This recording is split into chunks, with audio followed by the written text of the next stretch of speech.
Клиниката за онкологија со анекси на договорите ќе ги обезбеди лековите кои ги нема за онколошките пациенти. Менаџментот тврди дека анексите се одобрени и дека ги има речиси сите, освен дел од терапиите за рак на дојка.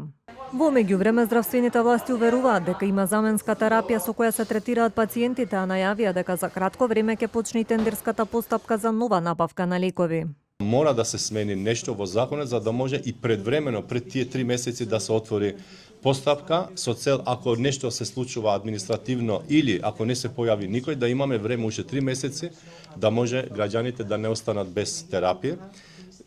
Со нашиот разговор со клиниката ни рекоа дека ни еден пациент не е без терапија, бидејќи има заменска терапија која што се третираат и која што тие како доктори, како експерти од областа стојат позади таа комбинација на терапија и ценам дека за кратко време ќе биде постапката и почната и завршена.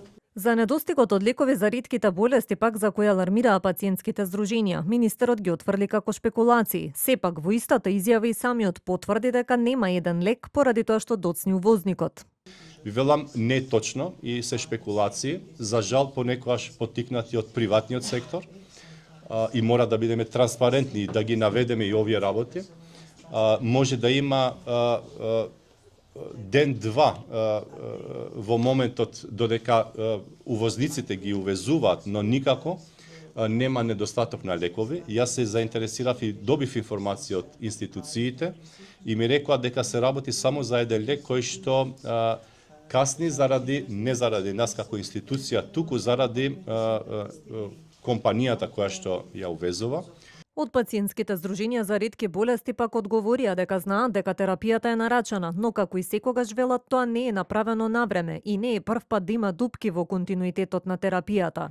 Бараат од Министерството за здравство да се воспостави ред во јавните набавки со кои пациентите навремено и континуирано ќе имаат пристап до терапија.